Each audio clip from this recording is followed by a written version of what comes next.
Kirby is a pretty classic series. I'm sure everybody knows the pink guy. However, there are a few things about it that are lesser known in the wider gaming sphere, that are pretty well known within the Kirby fanbase itself, of course. Today I'm going to be looking at a trend that's incredibly pervasive within the Kirby series that I find kinda funny. The fact that the final bosses of Kirby games are usually non-Euclidean nightmare demons. Similar to a JRPG where you start out on low-level monsters before escalating to an insanely batshit evil creature, the Kirby games have an outlandish progression. You usually start in a grassland and then end up fighting the Glob, Destroyer of Reality and Keeper of Eternity, or something like that.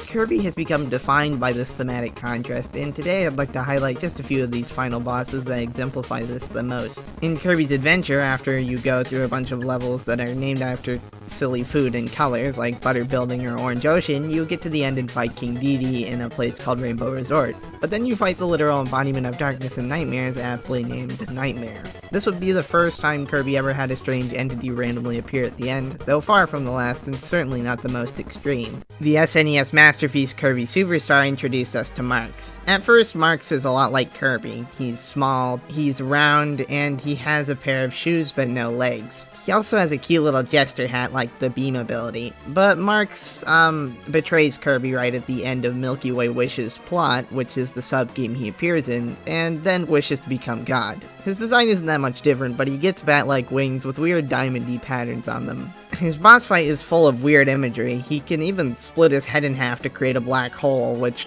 always weirded me out. This boss fight left such an impression that there's basically a one-to-one recreation of it in Smash Ultimate, which I got a kick out of when I first played that game. One of the earliest truly evil entities appeared in Kirby's Dream Land 2, when dark matter erupts from King Dedede's body in that game's end. The next game decided to up the ante. Zero, in the final fight of Kirby's Dream Land 3, was a final boss who flings other final bosses at you as an attack, that being it shoots small dark matters at you while you shoot at it. Also, it shoots its own blood out. Ugh.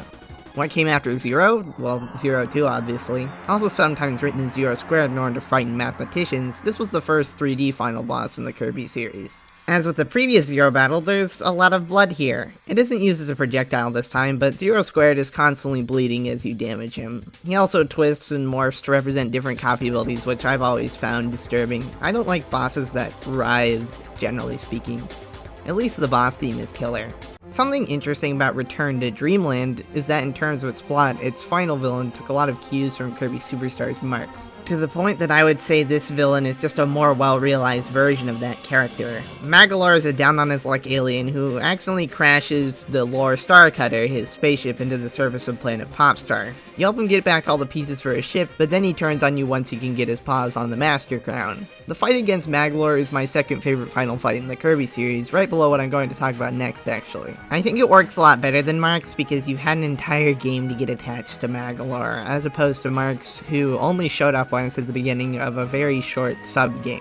The music is phenomenal and definitely my favorite set of themes in the Kirby series, and the fact that you get to see the Master Crown distort and erase Magolor's mind from existence is perfectly macabre. There's even some references to dark matter thrown in here, implying a lot about the Master Crown.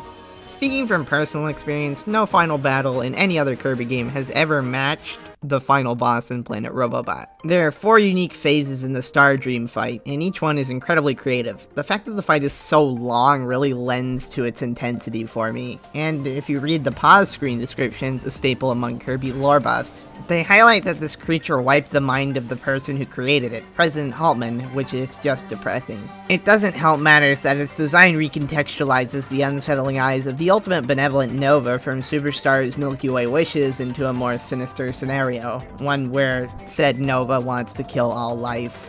There are several more examples of these kinds of ultimate boss battles in other Kirby games, and there's probably another one at the end of Kirby in the Forgotten Land which I haven't gotten around to playing. I don't trust you, teal creature. I'll end here with the gigantic Titan Kirby and his friends are forced to fight at the end of Star Allies. Void Termina has an appropriate name because he kind of looks like he's wearing Majora's Mask. He's this huge monster that towers over the battlefield, until he transforms. At one point he looks like a dark angel with gigantic wings, a classic horrific twist of traditionally quote-unquote good imagery. At another he resembles dark matter, referencing the fact that he is the origin of the stuff. But ultimately he looks like Kirby himself, showing that the origin of dark matter and Kirby are not so different after all. What this means was never elaborated on, and judging by the fact Void is defeated, I don't think we'll ever really get an answer. For a while, I didn't even know where the series could go after this fight, considering that Void termed as literally the true origin of dark matter, which has been what's caused trouble for Kirby in most entries. Kirby games are really weird. They often start out with a really cheerful set of levels, but then they end up in a literal nightmare dimension of some kind. It's a trend that I don't see going away soon, and I can't say I don't love it. While it might seem tonally dissonant on the surface, I think it really works. Kirby is about how the friendships we make can overcome anything. What better way to illustrate that than by using them to protect the universe? This has been Arcade Everlasting, and yes, I know I skipped Dark Mind.